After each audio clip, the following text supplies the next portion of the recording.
Y hasta la fecha siguen con esa misma creencia. Ajá. Entonces, yo creo que la traducción de que hubo de la palabra confesar queda pequeña.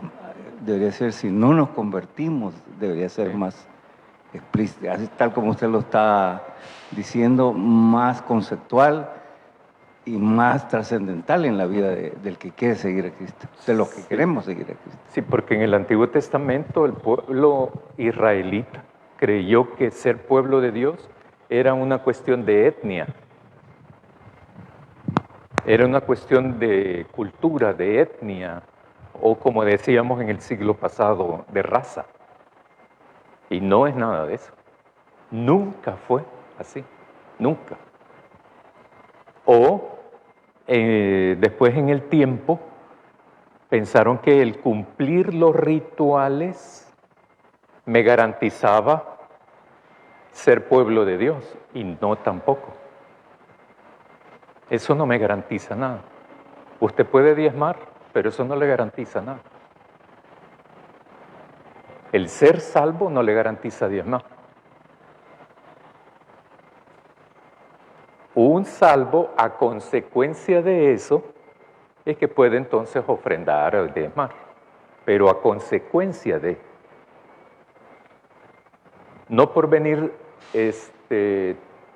a los cultos se salva a alguien, no por bautizarse se salva a alguien. El bautizo no lo salva a uno, ¿verdad? Espero que eso sí lo tengan claro. El meterme en el agua ahí, eso no me salva. Ese es un testimonio público de que yo ya me convertí.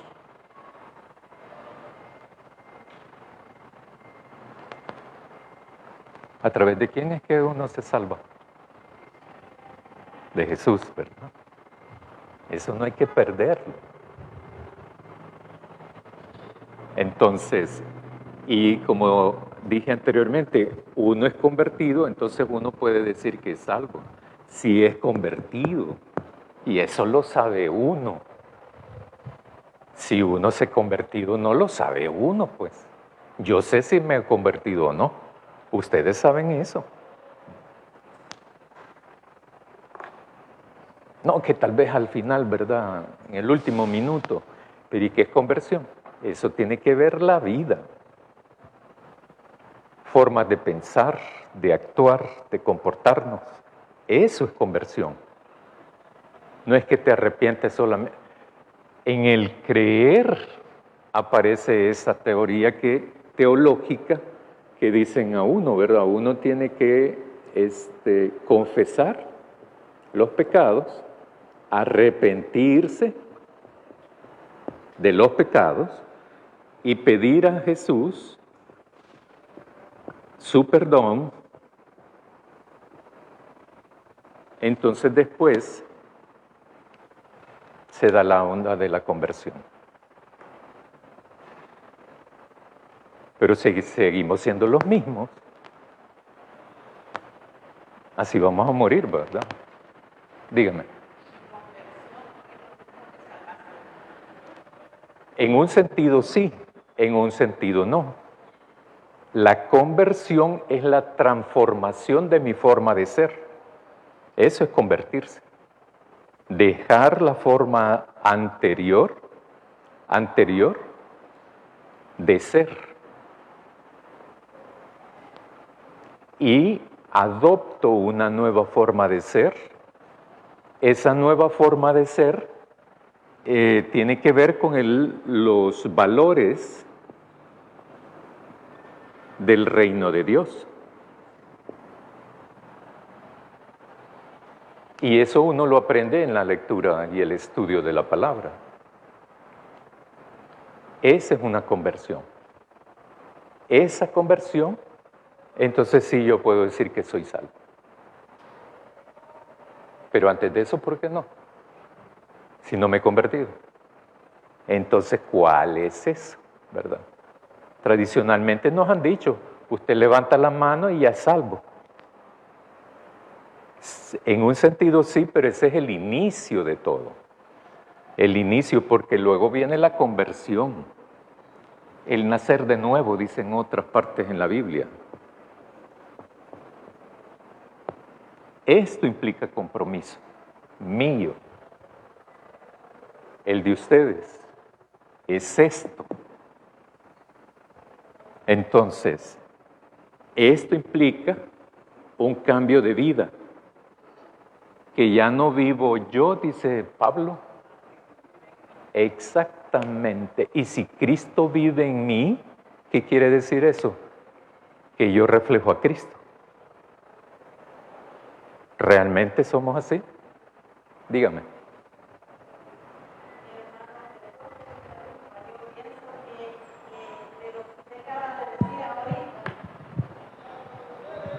Hermano, yo pienso que de lo que usted acaba de decir ahorita del bautizo, bueno, es necesario bautizarse, ¿va? Pero si estoy en las mismas y ando cometiendo errores, entonces mejor no bautizarse, porque yo no voy a agarrar el bautismo como un juego, ¿me entiende? Porque eso es sagrado y eso no le agrada a Dios. Sí, pero más que todo es porque no voy a mentirle a la gente, pues, ¿verdad? Porque usar el bautismo para apantallar a la gente, lo que no soy, es mejor no bautizarse. ¿Verdad? Si uno dice, me voy a bautizar y así ya todos van a decir que yo soy convertido. Pero realmente no, yo sigo siempre con mis mismos pecados, injusticias, etcétera, etcétera, etcétera. Entonces hemos hecho del bautizo una chapuceada, una falsedad, una mampara. No sirve para nada. Entonces el testimonio público no tiene sentido. Porque uno testifica con eso. Ese es solamente un procedimiento, nada más. El bautismo no me salva, quien me salva es Jesús. Ese es el que me salva. Ah, pero si yo ya estoy a punto de bautizarme, es que también públicamente fingí, de que yo aceptaba a Jesús como mi Señor y Salvador. También significa eso. Porque si yo pienso así como usted lo plantea, y que para mí el bautizo no sirve para nada, más que para fingirle a la gente, también aceptar fue fingirle a la gente, porque no lo hice honestamente y sigo siendo el mismo de siempre. Sí, sí, sí. Entonces, ser salvo es algo que viene como consecuencia. Lo que uno debe de hacer es esto, ¿verdad? El creer implica confesar sus pecados. O sea, yo creo que Jesús es el que me puede perdonar y ofrecer la salvación. Entonces, le confieso a Jesús mis pecados, me arrepiento de mis pecados, y entonces Jesús me otorga ese perdón. Ay. Pero luego viene la conversión.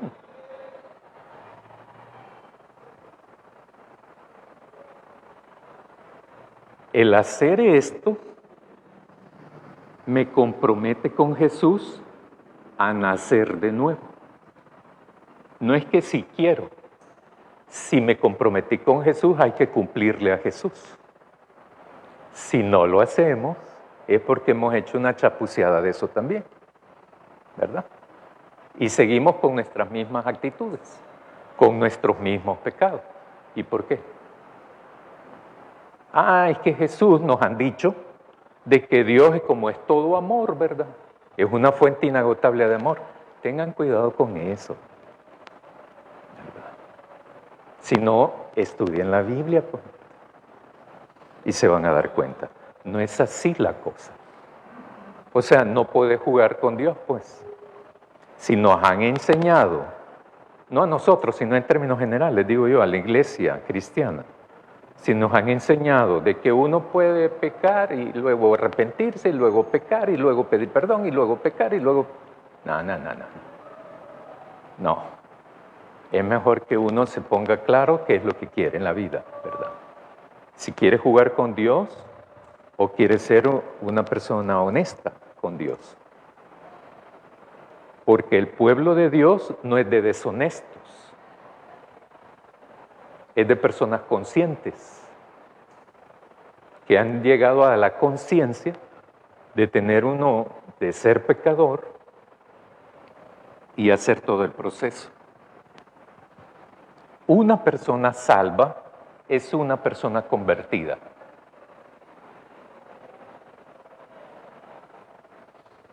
Vaya, ahí vamos hasta ahorita en el Evangelio. Y se dan cuenta que los que creen en Jesús no son los judíos. Es la mujer de Samaria, es el funcionario de Herodes, y no son los judíos, o sea, los que deberían de ser, pues, por lógica. Hay que tener mucha conciencia de eso actualmente, ¿verdad? No vaya a ser que la iglesia cristiana esté igual que la religión judía en esa época. Que tal me parece a mí, en términos generales, que por ahí va. Y andan con unos peles, ¿verdad? Ahora, rollos un poco estrambóticos. Ustedes saben eso, ¿verdad? Ustedes revisan eso de internet y toda la onda, ¿verdad? Entonces, ¿con qué lo reviso yo? ¿Ya? Ah, usted. Sí, ¿verdad? Así, yo digo así, yo solo por fines pedagógicos lo reviso. Pero vamos al texto de ahora. Entonces, el domingo pasado estuvimos viendo que Jesús dice, Jesús y su Padre son lo mismo, básicamente. Entonces comienza ahora diciendo Jesús, si yo doy testimonio acerca de mí mismo, mi testimonio no es verdadero. Él está haciendo apelación a Deuteronomio, que se pide por lo menos 2 testigos para los juicios que se establecen, ¿verdad?, en esa época. Otro es el que da testimonio acerca de mí, y sé que el testimonio que da de mí es verdadero. Ahí empieza a hablar Jesús de otro.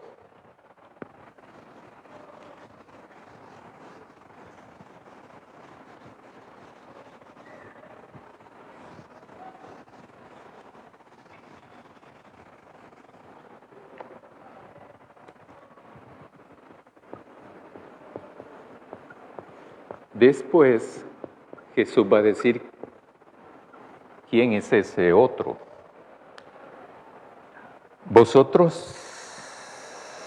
Otro es el que da testimonio acerca de mí, y sé que el testimonio que da de mí es verdadero. Vosotros enviasteis mensajeros a Juan, y él dio testimonio de la verdad. Entonces, ahí Jesús se está refiriendo a quiénes, a los judíos. ¿Se acuerdan de eso, verdad? Que mandan mensajeros para averiguar lo de Juan y lo de Jesús también, ¿verdad? Vosotros enviasteis mensajeros a Juan y él dio testimonio de la verdad. ¿Por qué? Porque la gente, Juan, en su ministerio, en su servicio, era bien muy popular, Juan. Y entonces los judíos siempre vieron como un atentado eso, como un atentado. Entonces fueron a investigarlo, a Juan. Pero yo no recibo testimonio de hombre alguno, mas digo esto para que vosotros seáis salvos. Porque Jesús lo que está haciendo es diciendo quién es Él, desde el texto anterior.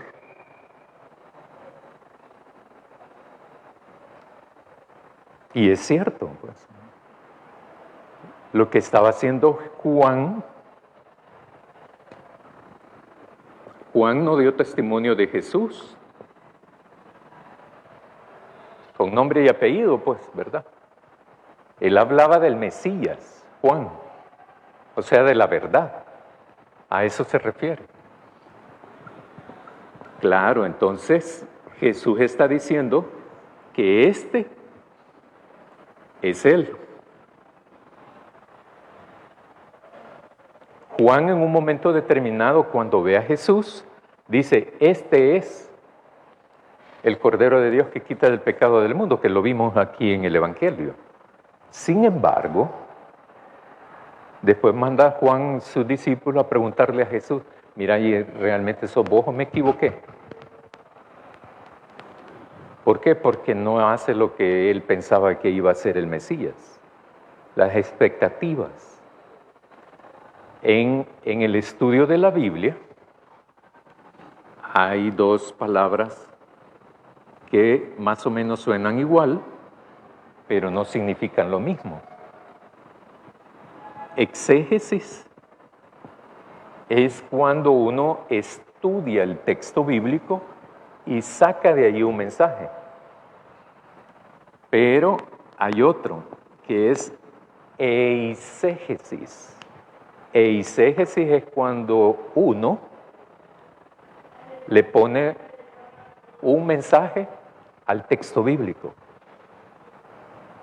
Esto es lo común que hay en las iglesias.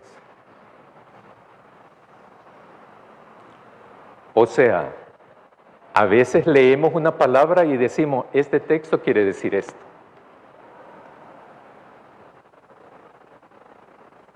Y no es eso. Cuando uno lo estudia no significa eso. Eso se llama eisegesis, cuando uno le pone un mensaje al texto bíblico que no tiene.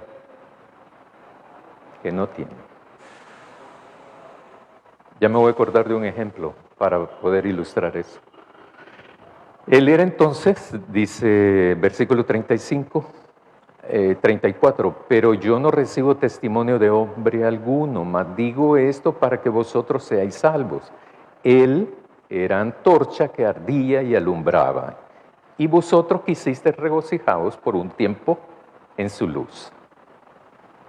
Mas yo tengo mayor testimonio que el de Juan, porque las obras que el Padre me dio para que cumpliese las mismas obras que yo hago, dan testimonio de mí que el Padre me ha enviado. Entonces Jesús continúa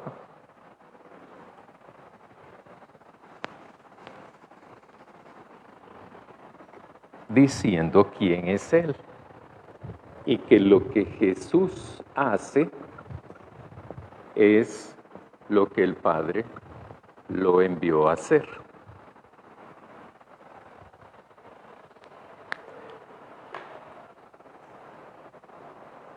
Y aquí es otra cosa que va diciendo Jesús en el versículo 36.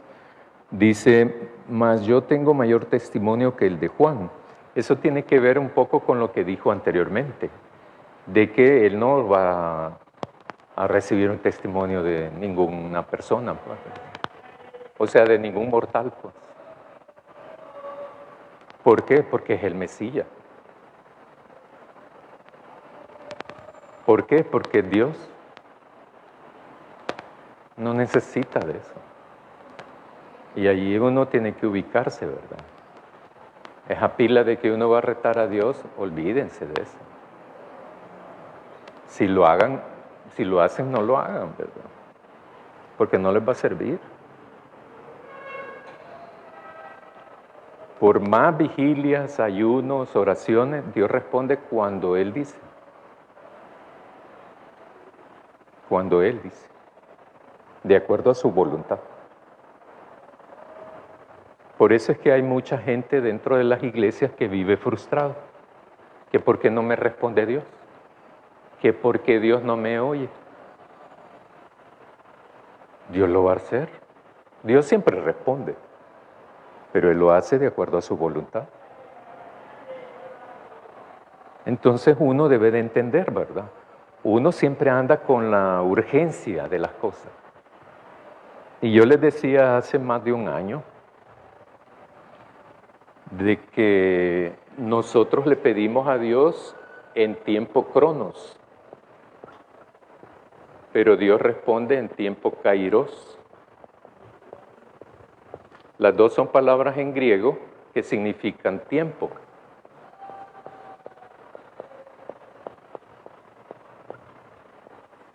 Tiempo quieren decir esto. Pero los seres humanos andamos aquí, ¿verdad? Este tiempo no es el tiempo de Dios. Este es el tiempo de Dios. Es el kairos. Entonces, Dios responde siempre en su kairos, nunca en nuestro cronos. ¿Puede coincidir algunas veces? Sí, sí, ¿verdad? Pero es por su voluntad. Mas yo tengo mayor testimonio que el de Juan. ¿Por qué? Porque Juan no va a dar testimonio de él. Por eso dice Jesús, Juan dio testimonio de la verdad, del Mesías. Pero esa verdad soy yo. En este sentido, Juan no da testimonio de él. Habla sobre él, pero no da testimonio de él. Jamás. El que sí da testimonio de él es el Padre. Ahí sí.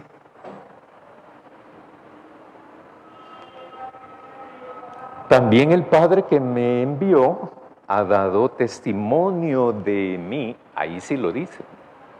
Que da testimonio de él. Pero no ningún hombre, ni ninguna persona, ninguna mujer, nadie.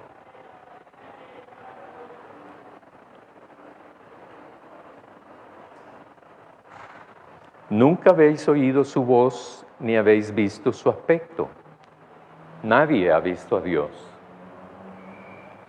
Todo lo que hacemos nosotros, inclina tu oído, mira con tus ojos, escucha, ¿no? Esas son representaciones que uno hace o en la Biblia han hecho, pero nadie ha visto a Dios. Nadie puede decir Dios es así, allá.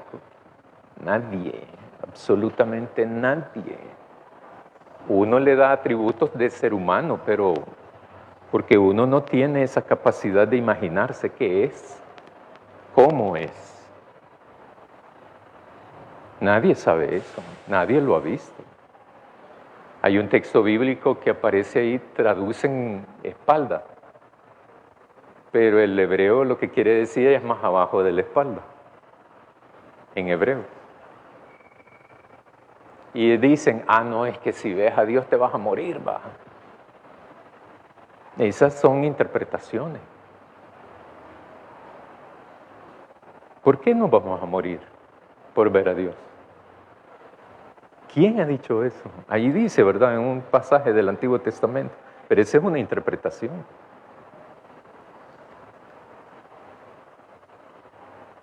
Versículo 38. Ni tenéis su palabra morando en vosotros, porque a quien Él envió vosotros no creéis. Se está refiriendo a los judíos. A los judíos. Toda esta parte tiene que ver con eso. Versículo 37. También el Padre que me envió ha dado testimonio de mí. Nunca habéis oído su voz, ni habéis visto su aspecto, ni tenéis su palabra morando en vosotros, porque a quien Él envió, vosotros no creéis. ¿A quién envió Dios? A Jesús. A Jesús. Pero a los que el Padre envió, no le creen los judíos. No creen los judíos. Pero entonces, esto se puede pasar así uno de largo, ¿verdad? Pero es totalmente fundamental ese versículo. ¿De qué los está diciendo Jesús a los judíos? Judíos, no estoy diciendo israelitas. Es como ahora aquí, ¿verdad? Dijera cristiano, no estoy diciendo salvadoreños. ¿Cuál es la implicación de lo que dice Jesús en ese versículo, en el 38?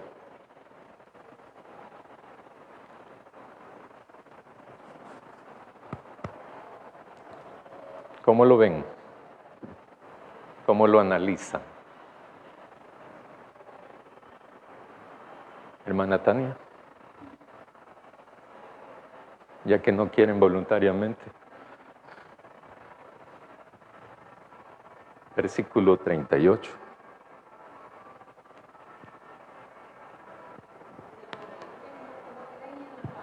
Mucho menos estar viendo que ya tienen a Jesús enfrente. ¿Cómo? Tienen la palabra que no creen, mucho menos le van a creer a Jesús, que lo tienen enfrente, Ajá. que lo están viendo.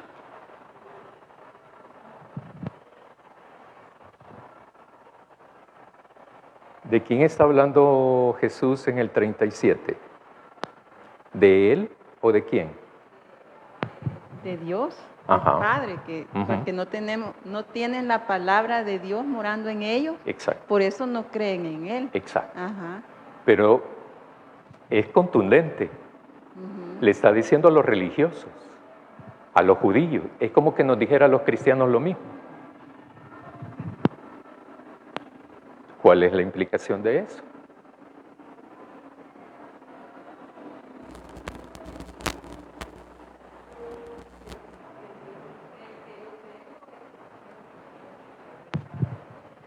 Que el Dios en el que ellos creen no es Dios. Exacto. Ujú. Dígame. Usted iba a decir algo. Exactamente. El rechazo. No creen en Jesús precisamente porque no saben lo que dice Dios. Porque no han estudiado, no han reflexionado, no conocen la palabra de Dios. ¿Y cómo van a conocer a Jesús? ¿Cómo van a identificar a Jesús como Mesías si no han hecho esto entonces? Por eso están en la calle, perdidos, ¿verdad? Y no los está justificando tampoco. Díganme, el hermano David.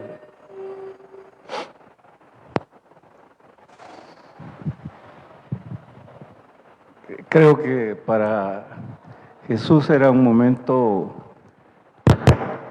crítico, dado de que ya habían visto lo que él había hecho. Y como usted bien dice, no testificaban los judíos, sino que testificaban los que no eran judíos. Pero les dice, están viendo las cosas en vivo, como en vivo y en directo, como decía un anuncio. Están viendo la realidad, están viendo los hechos.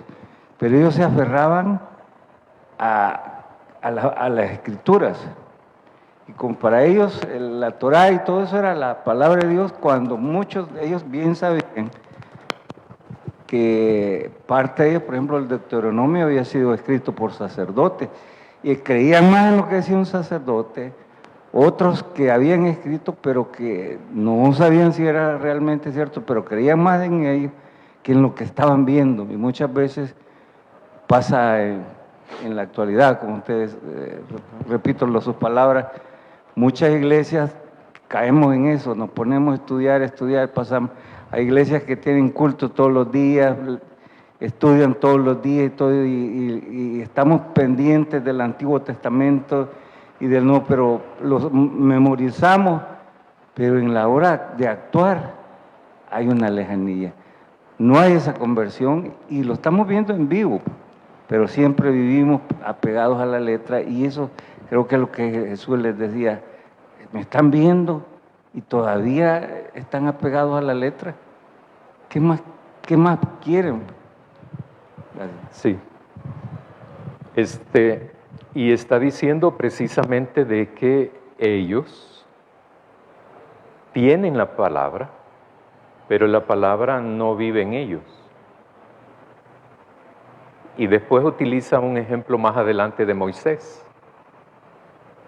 Que Moisés es el gran ignorante, no Moisés, sino es el gran ignorado, el texto, o sea, los mandamientos. Lo ignora. Entonces, ni tenéis su palabra morando en vosotros, porque a quien Él envió vosotros no creéis. En el versículo 39, escudriñad las Escrituras, porque a vosotros les parece a ustedes que en ella tienen la vida eterna, y ellas son las que dan testimonio de mí. Y no queréis venir a mí para que la tengáis, para que tengáis vida. ¿De qué los acusa entonces Jesús? ¿De qué los denuncia Jesús a los judíos?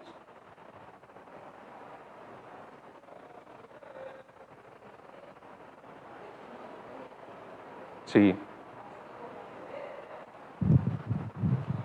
Entonces les está diciendo, ustedes dicen que las Escrituras tienen vida,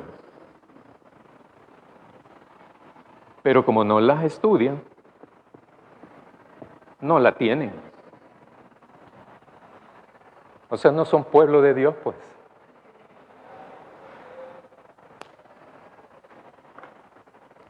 ¿Le creyeron a Jesús ellos? No. ¿Le creeríamos a Jesús que nos dijera, no, ustedes no son iglesia, pues, ¿verdad? Dicen que en la Biblia hay vida eterna, que aquí es la fuente de la vida, etcétera, etcétera. Pues sí, pero ¿por qué no las estudian, pues? En términos generales estoy hablando, ¿verdad? En términos generales.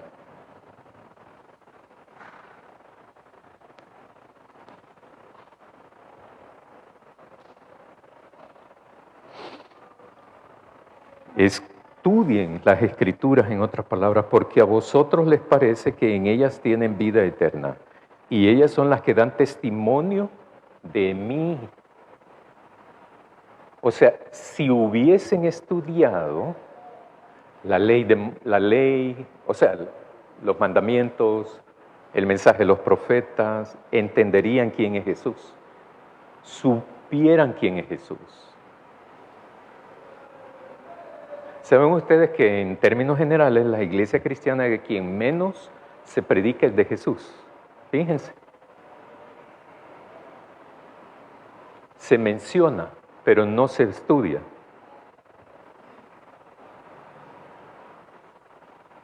Se conoce más de Pablo que de Jesús.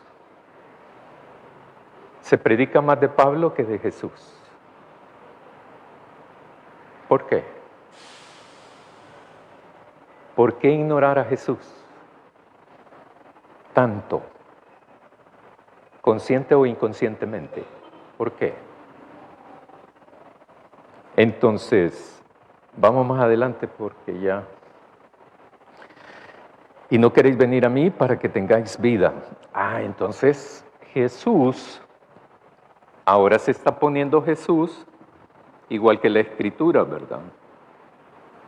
Dador de la vida. ¿Por qué? Porque Jesús les está diciendo a los judíos, en las Escrituras, dicen ustedes que las Escrituras encuentran vida. Pero como no la estudian, por eso no la tienen. Pero las Escrituras hablan de Él.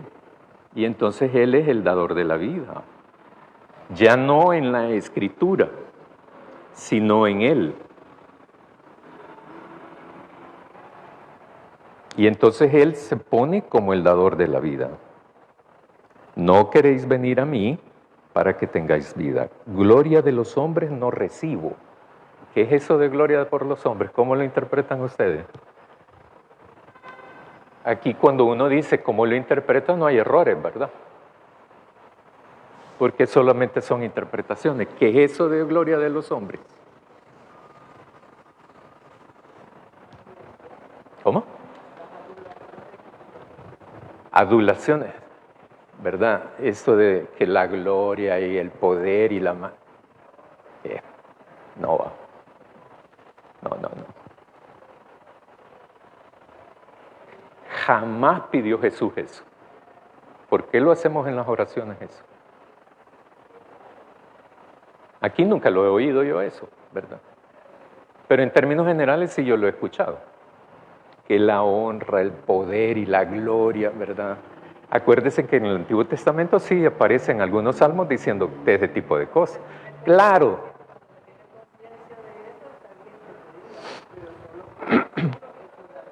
Sí, pero yo no le puedo dar poder a Dios ni a Jesús. Ni mi gloria es la de Él, tampoco.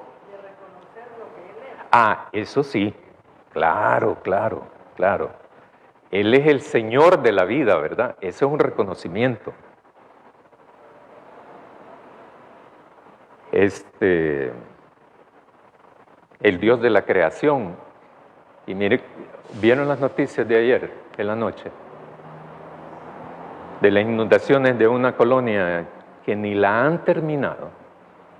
Y se inundó toda una cosa hasta la mitad de la casa. De una reconocida empresa de construcción aquí que ha hecho, ¿verdad? Esta colonia está metida en una reserva de agua de este país. Allí la construyeron. ¿Quién les dio permiso para eso? ¿Verdad? Es una reserva, ese lugar fue famoso también durante los 80. De hecho, ahí fueron a tirar a Roque Dalton, en esa zona.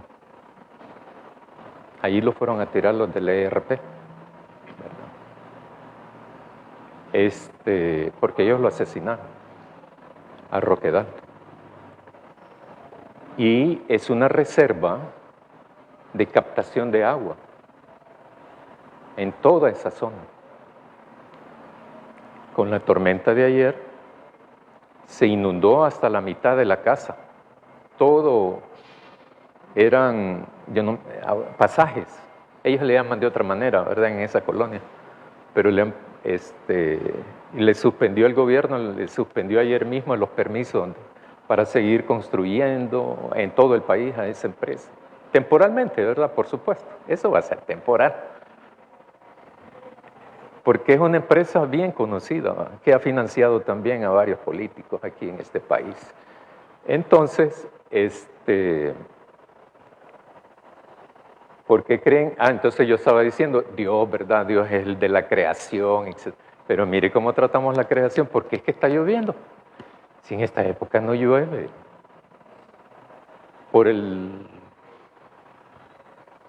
mejor lo digo de otra manera, por el mal manejo del medio ambiente que hemos hecho, ¿verdad?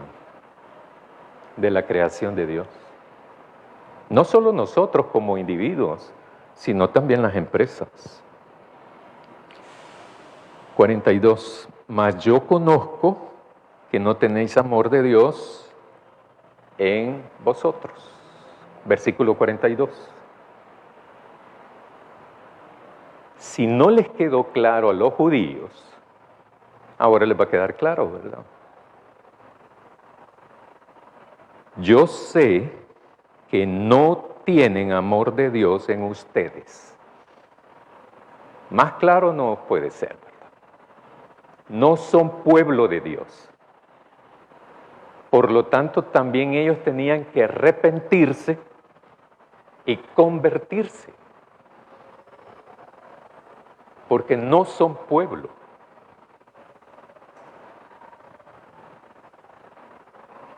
Yo he venido en nombre de mi Padre y no me recibís.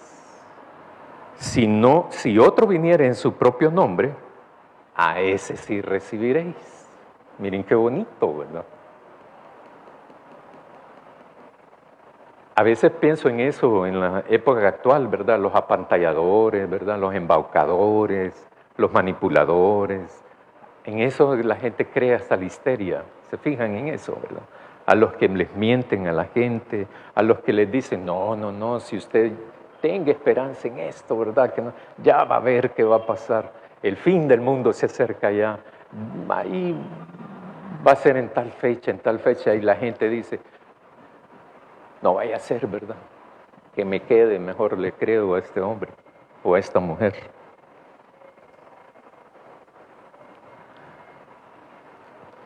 Yo he venido en nombre de mi Padre y no me recibís. Si otro viniera en su propio nombre, a ese sí va a recibir, ¿verdad? ¿Cómo podéis vosotros creer? Pues recibís glorias los unos de los otros y no buscáis la gloria que viene de Dios único. ¿Cómo es posible eso? ¿Cómo es posible? ¿Que prefieran la gloria de las personas que la gloria de Dios?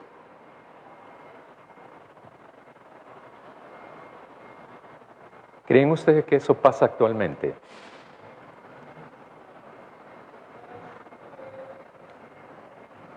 ¿Usted cree que sí? ¿Por qué piensa que sí pasa?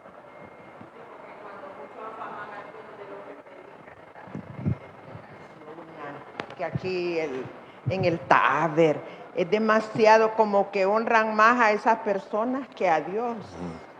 Y dice que toda honra, toda gloria es para el Señor. No hay otro, no habrá otro hijo de Dios que muera por nosotros. Sí. Hay otra cosa, hay un detalle que también Jesús está diciendo, entre líneas ahí. Miren, parezcanse a mí, ¿verdad? La gente debe de parecerse a Jesús. Él no busca la gloria de nadie. De nadie, ni antes ni ahora. Entonces, la gente prefiere buscar la gloria de la gente, pero no la gloria de Dios.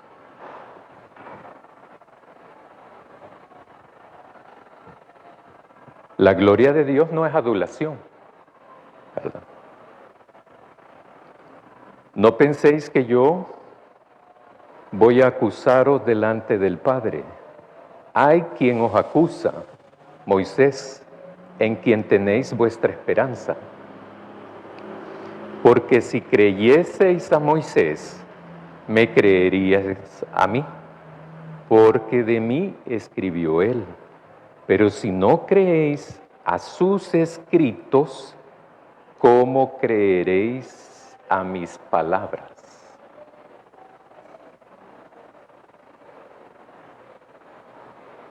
¿Creen ustedes que este pasaje es claro? ¿O es muy complicado? ¿Qué piensan ustedes, hermanos y hermanas? ¿Qué enseñanzas creen ustedes que podemos sacar de esto?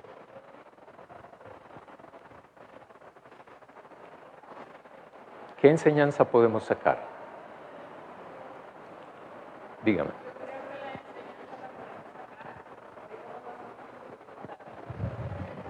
¿De cómo? Muy bien. ¿Verdad? Y cómo nos comportamos, ¿verdad? Exacto.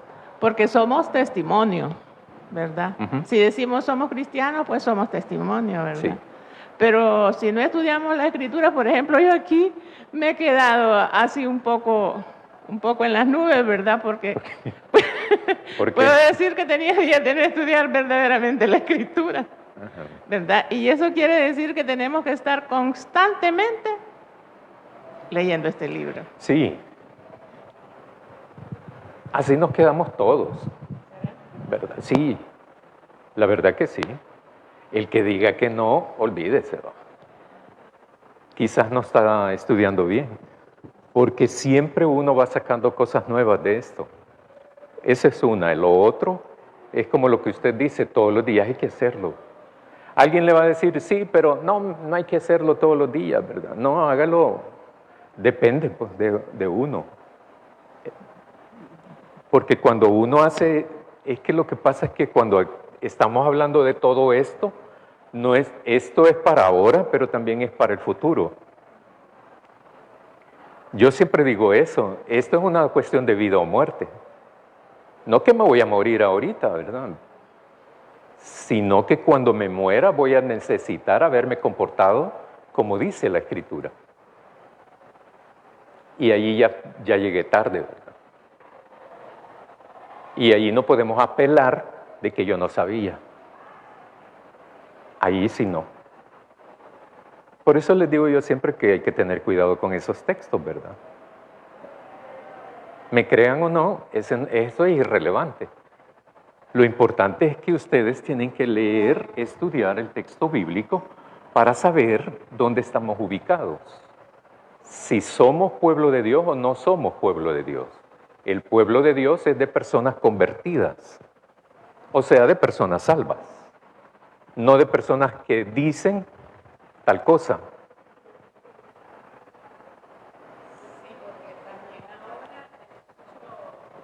Mucho esa palabra de el evangelio de la prosperidad. Ah, sí. Que yo quisiera que me explicaran eso cómo es, ¿verdad? Sí. No escucho un evangelio de salvación, sino que de la prosperidad. Sí. Le voy a decir algo, pero es muy superficial lo que voy a decir, ¿verdad? Ese es un término nada más que se ha utilizado para describir lo que realmente sería la teología de la prosperidad. El evangelio solamente es...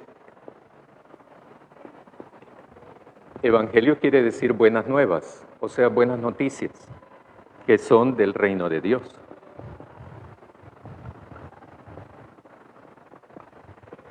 Cuando hablan del evangelio de la prosperidad, lo que quieren decir realmente es la teología de la prosperidad. ¿Perdón?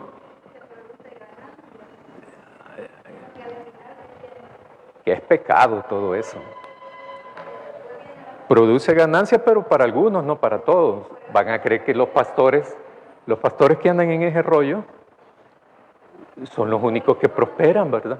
Toda la población, la congregación no prospera.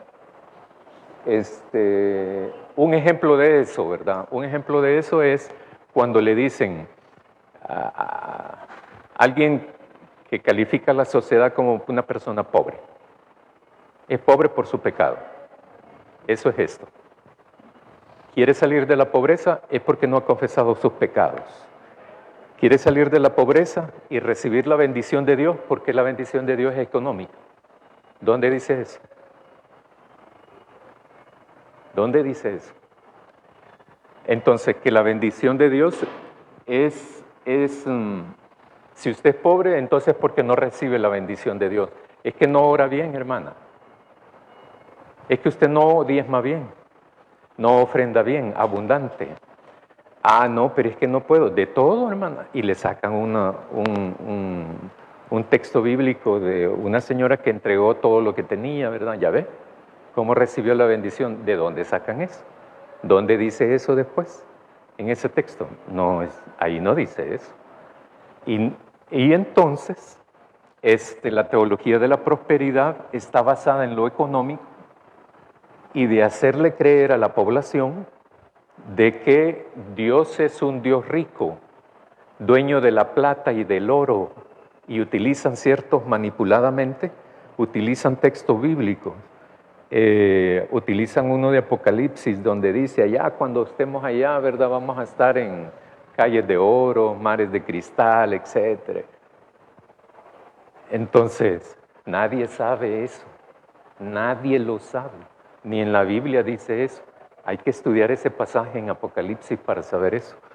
La teología de la prosperidad es una interpretación del Evangelio desde la perspectiva económica neoliberal para poder entonces sustentar la extracción de dinero para yo mejorar la vida, económicamente hablando. ¿Eso es bíblico? No, no es bíblico. ¿Verdad? No es bíblico. Es más que, yo lo calificaría como algo pecaminoso, ¿verdad? Jesús nunca habla de eso. Nunca habla de eso.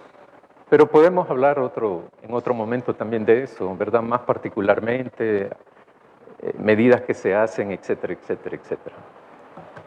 ¿Qué otra enseñanza sacan, hermanos, del texto que hemos estudiado? Díganme.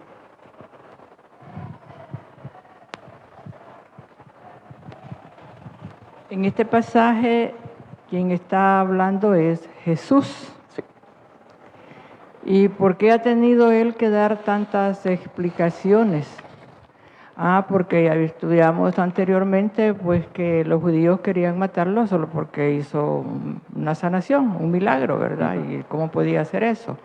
Y entonces, y él que se hacía llamar Jesús. Entonces, lo que yo veo acá en este estudio es que Jesús presenta testigos, y quizás no solo 2 ni 3, quizás más, que testifican de lo que Él es, porque en la antigüedad también, si no habían testigos, más de 2 o 3 testigos, pues no tenía validez. Entonces, él aquí presenta varios testigos, y el primer testigo que él presenta a los judíos, porque los judíos como lo querían matar, ¿verdad? Entonces, él se defiende y pone testigos de lo que él dice que es. Y el primer testigo que pone es Juan, porque él fue el primero que le anunció, aunque no con nombre, pero sí que era el que venía, pues era superior a él. Los otros testigos que pone es las obras que él hace, que las hace porque el Padre le dice que las hace. Para eso lo ha enviado su Padre. Y veo también acá en los versículos en el 37, también dice que el Padre da testimonio de él. Y finalmente también hay otro cuarto testigo que él pone, que son las Escrituras, que son los que hablan de él. Dice el 39, escudriñad las Escrituras, porque a vosotros os parece que en ellas tenéis la vida eterna. Ellas son las que dan testimonio de mí. Entonces, para nosotros debemos de tener claridad también quién es Jesús y que debemos de obedecerle, debemos creer en Él. Así como les está diciendo esto a los judíos, también nos lo dice a nosotros. Ahí hay, para mí, en este pasaje, hay como 4 elementos o 4 testigos que testifican quién es Jesús. Y que han sido ignorados por los judíos. Y nosotros, leyendo este texto, debemos de tomar consejo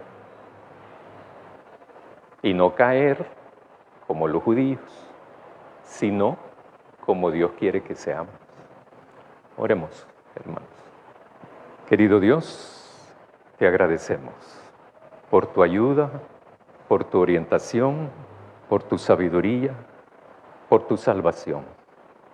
Bendícenos, Señor, a responderte siempre. Amén.